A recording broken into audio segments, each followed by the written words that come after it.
것입니다. 아멘. 팔복의 8번째 시간입니다.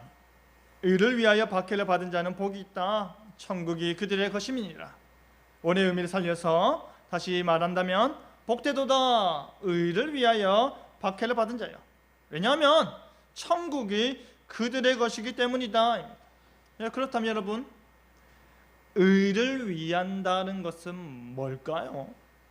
박해받아서 고난의 삶을 산다는 것의 가치는 무엇일까요? 뿐만 아니라 천국 시민권을 가진 자들이 이 땅에서 고난 중에 기뻐할 수 있는 바로 그 이유는 무엇일까요? 고난 뒤편의 기쁨이라는 제목으로 말씀이 주는 교훈을 함께 나누겠습니다. 첫째로, 의를 위하여 박해받자입니다. 팔복의 마지막 복은 박해에 초점이 맞춰져 있는데요. 그런데 그 박해의 이유가 무엇이라 되어 있습니까? 의를 위하여입니다. 공부 좀 못하고 돈 좀 못 버는 그런 차원이 아닙니다. 이 의는 또한 사회 정의 실현의 차원도 아닙니다. 여기서 말하는 의를 위한다는 것은 하나님의 거룩한 말씀을 위한다는 것입니다. 그렇기 때문에 크게 두 가지 명령에 대한 순종으로 볼 수 있습니다. 먼저는 하나님 앞에서 하나님의 말씀의 원리와 그 말씀의 세부적인 지침을 지킴으로 인해 고통당하는 것입니다. 불못분에 들어가기를 각오하고 우상 숭배하지 않는 것입니다. 온갖 핍박이 눈에 보임에도 불구하고 거짓으로 복을 선포하지 않는 것입니다.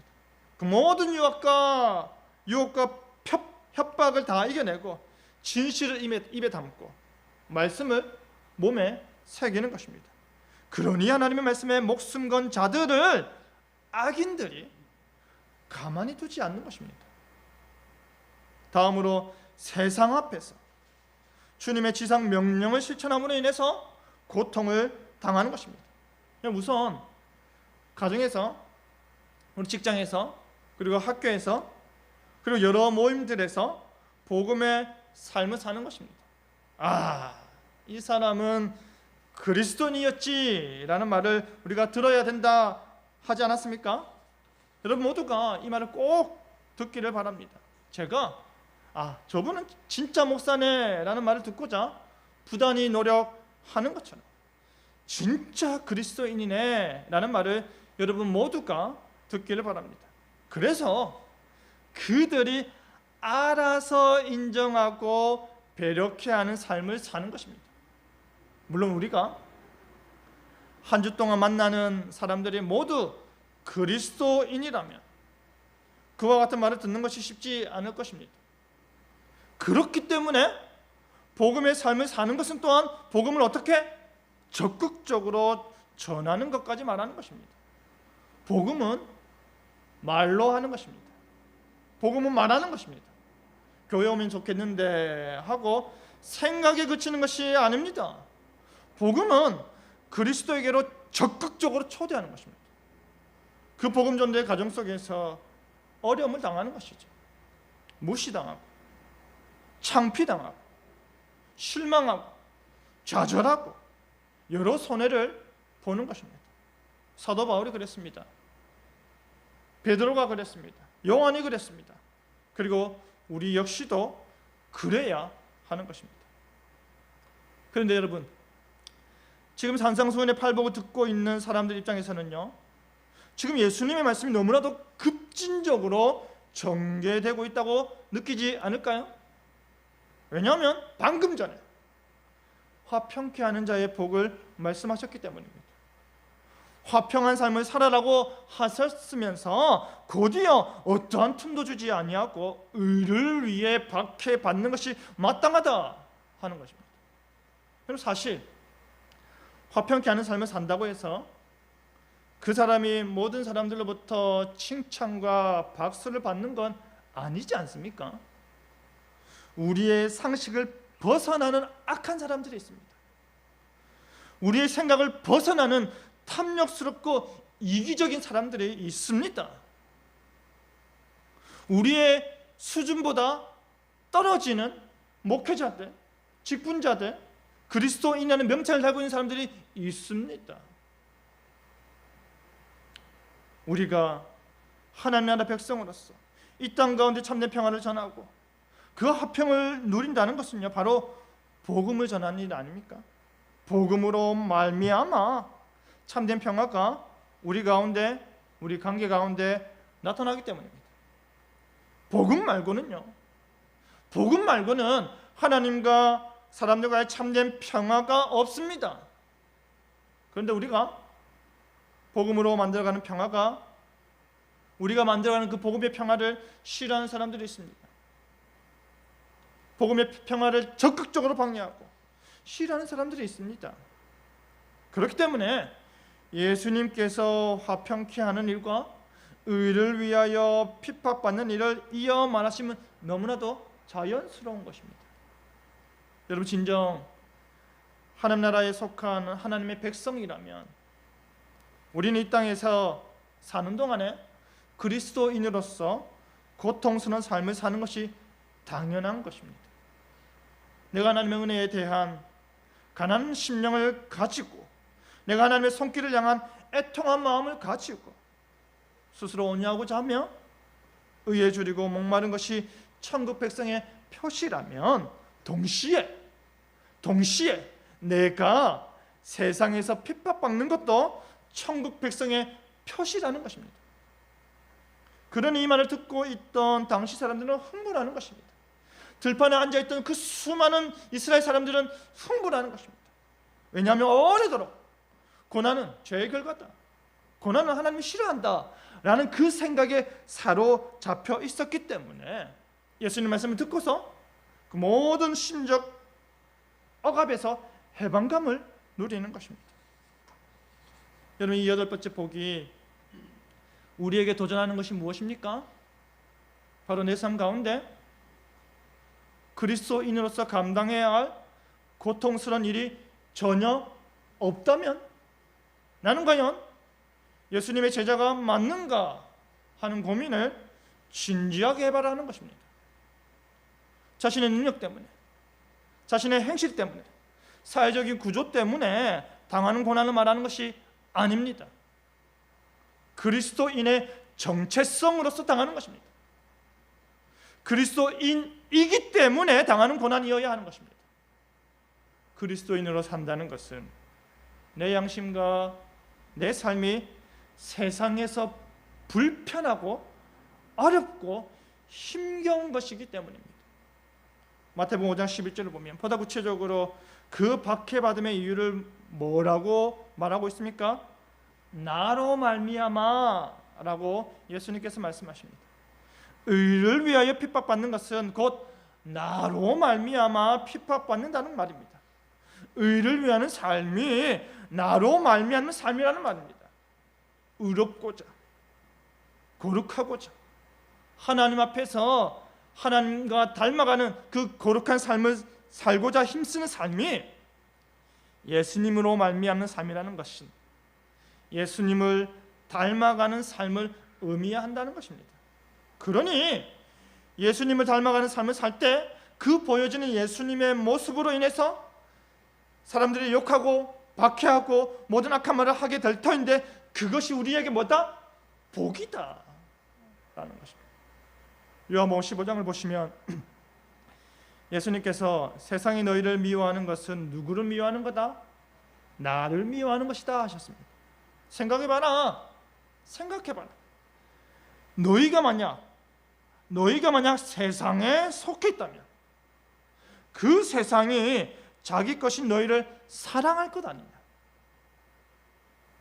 하지만 내가 너희를 택했기 때문에, 너희가 세상에 속하지 않기 때문에 세상이 나에게 속한 너희를 미워하는 것 아니냐 하는 것입니다. 여러분뿐만 아니라 이를 통해서요, 예수님께서는 시편 69편 4절에 그들이 이유 없이 나를 미워하였다라는 말씀을 응하셨습니다.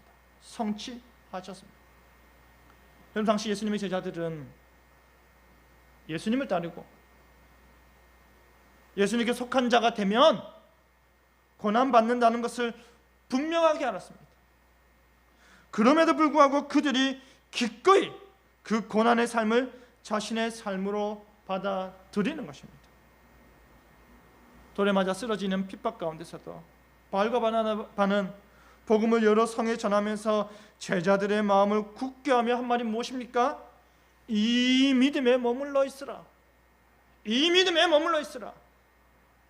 우리가 하나님 나라에 들어가려면, 그 나라에 들어가려면 많은 환난을 겪어야 할 것이다 하였습니다. 돌에 맞아 죽을 뻔했던 바울이 전하는 복음을 듣는다는 것은 무엇을 의미합니까? 고난을 감수하겠다라는 것입니다.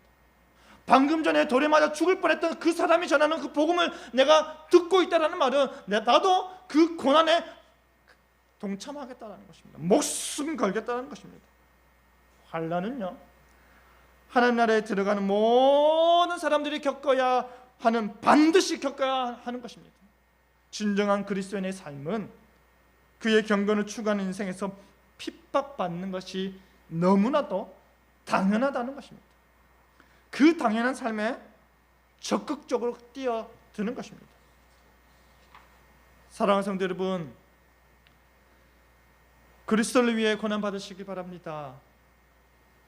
좁은 길, 좁은 문, 십자가의 길은 찬송에만 있지 말고 우리 삶에 있기를 바랍니다. 여러분이 세상에 속해 있는지 그리스도에게 속해 있는지 잘 판단하시기 바랍니다. 세상에 속했는데 왜 세상이 박해하겠느냐라는 말은 제 말이 아닙니다. 예수님께서 하신 말씀입니다. 그렇기 때문에, 그리스도인이기 때문에 감수해야 하는 손해는 값진 손해입니다. 그리스도인이기 때문에 보게 되는 피해는 값진 피해입니다. 천국은 오직 그리스도를 위하는 자만 갈 수 있는 것임을 믿으시길 바랍니다. 천국은 오직 그리스도께 속한 자만 갈 수 있는 것임을 믿으시길 바랍니다. 오직 의를 위해, 그리스도를 위해, 하나님 말씀에 순종하기 위해 기꺼이 힘겨운 삶을 살아가는 여러분 되기를 바랍니다. 둘째로, 기뻐하고 즐거워하자입니다. 복되도다, 의를 위하여 박해를 받은 자여. 왜 복됩니까? 천국이 그들의 것이기 때문입니다. 하나님을 향한 가난한 심령을 소유하게 된 자가, 소유한 자가 받게 되는 복과 동일한 보상, 동일한 복인 천국이 허락되는 것입니다. 박해가 계속될 때 다른 이유가 아니라 그리스도인이라는 이유 하나만으로 박해를 받아야만 할 때 그들이 하나님의 말씀을 놓지 않고, 그들이 하나님께서 주신 소망을 버리지 아니하고 그 앞에서, 그 안에서 계속해서 위로를 찾을 때 그들에게 주어지는 것은 무엇입니까? 천국이라는 것입니다. 반드시 기억하시기 바랍니다. 이 세상이 아무리 그리스도인이 힘겹게 하며 그리스도인들이 마땅히 받아야 하고 누려야 할 것조차도 빼앗아 간다 하더라도 결탄코 무엇을 뺏지 못하는 것입니까? 천국은 뺏지 못하는 것입니다. 그리스도인이라는 이유 하나만으로 모든 부분에 있어서 손해를 본다 하더라도 저 천국을 향한 하나님의 약속된 복은 건들 수가 없는 것입니다.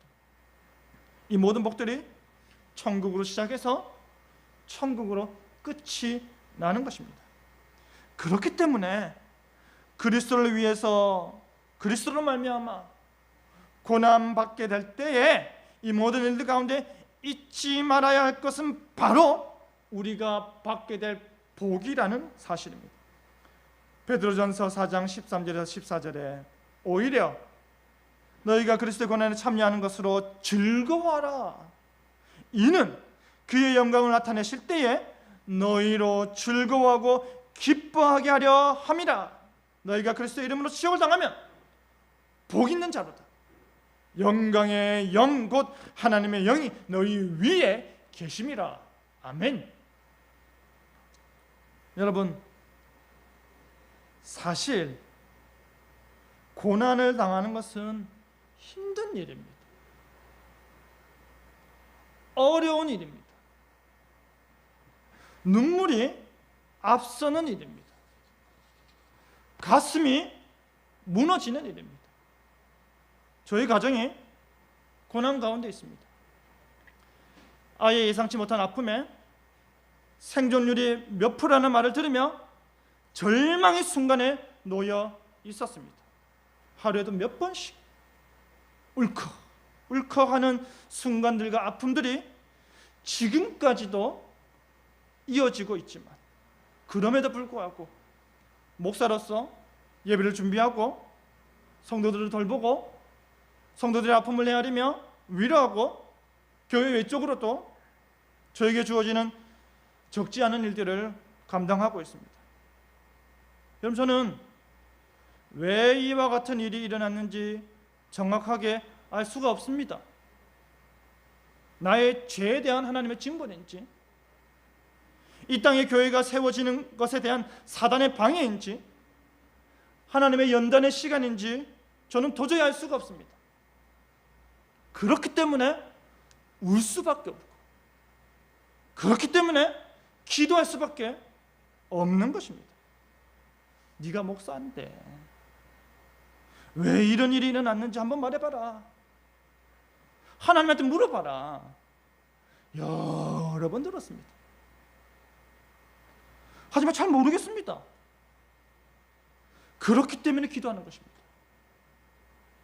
하나님께서 크게 쓰시려고 연단하시는갑다. 여러 번 들었습니다. 하지만 저는 크게 될 마음이 없습니다. 아들 안 아프고 평범하게 이름 없는 목사로 지내는 걸 100번이면 100번 선택할 것입니다. 무슨 정신으로 이 많은 일들과 목회를 감당하노라는 그 애잔한 말도 듣습니다. 하지만 하나님께서 저에게 맡기신 일이니, 하나님께서 교회의 종으로 저를 부르셨으니 충성되이 하는 것입니다. 왜 이와 같은 일이 저희 가정에 일어났는지 잘 모르겠습니다. 하지만 정확하게 아는 것은 있습니다. 이 시간을 통해 제가 하나님을 더 의존하는 삶을 산다라는 것입니다. 이 시간을 통해서 제가 하나님께 더 기도하는 삶을 산다는 것입니다. 이 시간을 통해서 제가 이 모든 일들이 끝났을 때 바로 그때 누리게 될 기쁨을 계속해서 붙들고 산다는 것입니다. 여러분, 이 고난은 반드시 그리스도를 위한 고난이어야 하며, 이 고난은 반드시 연단의 가정이어야 하며, 이 고난은 반드시 더 복된 내일을 위한 것이기를 계속해서 기도하며 산다는 것입니다. 여러분, 고난을 당하는 것은 힘들고 어려운 것입니다. 저뿐 아니라 어느 누구도 고난이 많은 삶을 살기 원하지 않습니다. 하지만 분명히 기억하시기 바랍니다. 그것이 뭐냐? 그리스도를 위하여 받는 고난이라면 그것은 참으로 가치 있는 것입니다. 그리스도를 믿기 때문에 겪어야 하는 고난은 힘겹다 하더라도 세상이 줄 수 없는 고귀한 가치가 있는 것입니다. 사람들은요, 예수님께서 지고 가시는 십자가만 보았지만 그 죽음의 십자가로 인해서 비난하고 저주하기 바빴지만, 예수님께서는 그 모든 핍박과 치욕 넘어 무엇을 보셨습니까? 영광의 순간을 보셨습니다. 예수님은 지금 십자가에 달려 계신 것이 아니라 하나님 보좌 우편에 계시지 않습니까? 고난의 순간은 한순간이지만 그 영광이 주는 즐거움은 계속 될 것이기 때문입니다. 여러분, 지금 여러분이 당하고 있는 고난과 아픔과 어려움은요, 실제 정신적으로 너무 힘들고 육체적으로도 견디기 어려운 것일 수 있습니다. 하지만 그 고난 뒤편에 있는 영광을 생각하면 능히 견딜 수 있는 것 아닙니까? 능히 이길 수 있는 것 아닙니까? 여러분, 여러 차례 말씀드린 바와 같이 왜 나만 이런 고난을 주어질까? 거기에 매여 있지 마십시오. 더 힘겨운 상황 가운데서 그 모든 고통을 믿음으로 이겨내는, 그리고 이겨내기 위해 부단히 노력하는 사람들을 바라보면서 이만한 것에 감사하자, 이 정도에 그친 것에 감사하자, 그런 고백이 우리 입술에서 나와야 하는 것입니다. 예수님께서는요, 고난받을 그들을 향해 기뻐하고 즐거워하라, 너희가 진정 천국 백성이면, 너희가 진정 나의 제자이고 너희가 진실로 나를 위하여 하나님 나라 백성다운 삶을 살기 위하여 고난을 받고자 한다면 오히려 기뻐하라 하십니다. 하늘에서 받을 상이 그만큼 크기 때문입니다. 이 땅에서 인내하고 견뎌내는 만큼 저 천국에 예비되어 있는 상이 큰 것입니다. 여러분, 사실 우리가 일정 기간 동안 말할 수 없는 고통으로 세상에서 가장 힘들고 외롭고 쓸쓸한 시간을 보냈다 하더라도 그 순간만큼은 내가 가장 고통스럽고 내가 가장 아프고 내가 가장 힘들다 할지라도 우리가 주는 작은 선물로 인해, 그 보상으로 인해 지난 모든 아픔들이 한순간에 씻겨지는 경험을 우리가 하지 않습니까?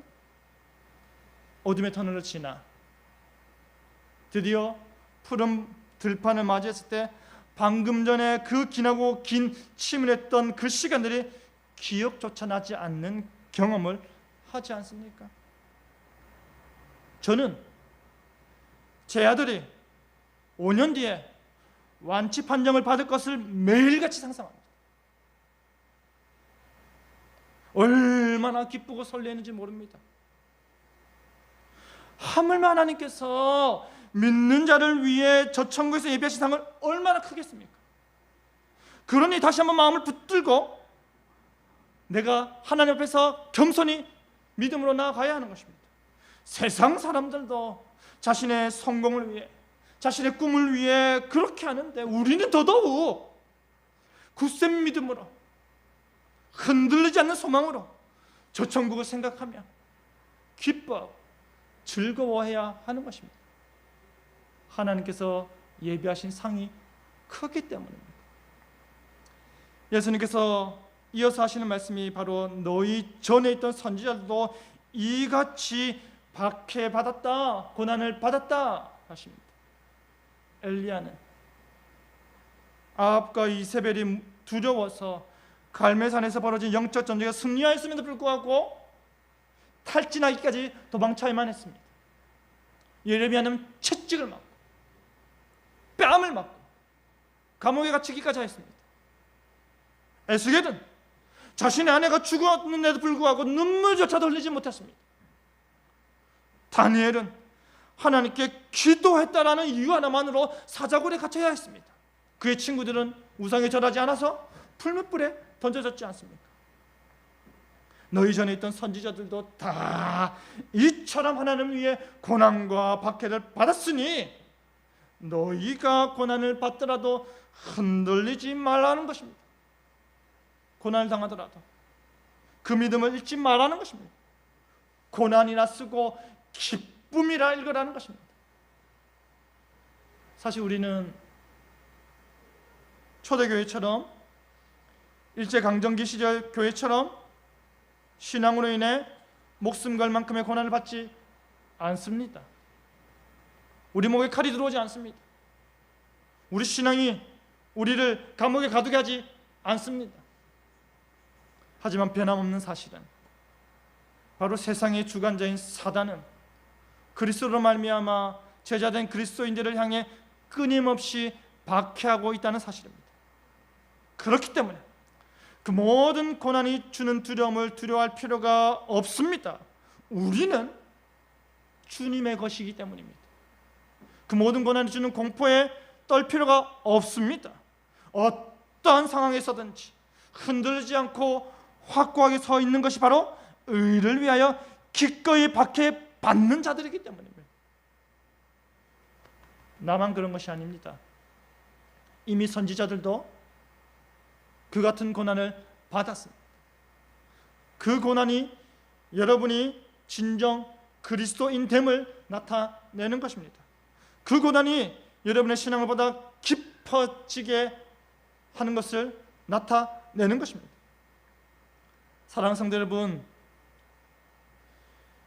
지금 이 순간에만 집중하여 생각과 감정에 함몰되지 마시기 바랍니다. 지금 자기 자신의 처지만 바라보면서 우울해하지 마시기 바랍니다. 주변을 한번 둘러보십시오. 주변을 한번 둘러보십시오. 이미 우리보다 앞서서 우리보다 더 큰 아픔을 겪은 사람들이 너무나도 많습니다. 이미 우리보다 앞서서 고난을 이겨낸 사람들이 너무나도 많습니다. 겸손히 그들이 어떻게 이겨냈는지 지켜보시길 바랍니다.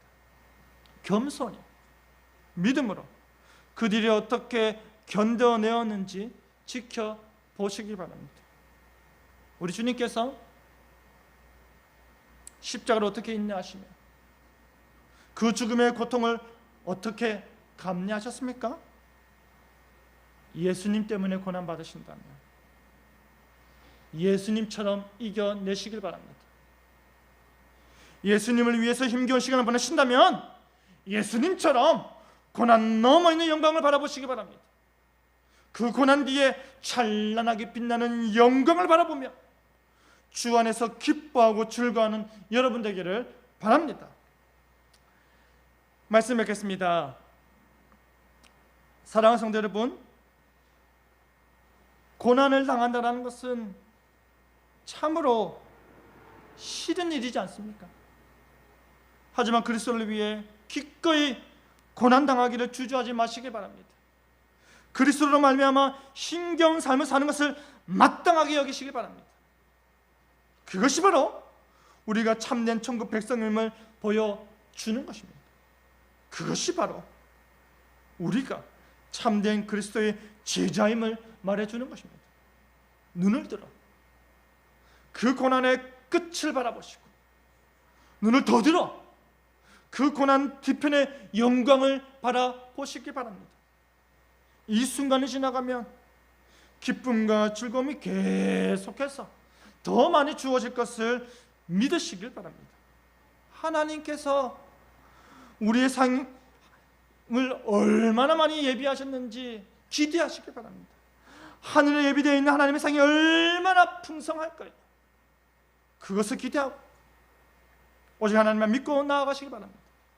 그리하여 힘들더라도 의를 위해 고난을 감내하고 고난 뒤편의 기쁨을 바라보는 저와 여러분 되기를 간절히 바랍니다.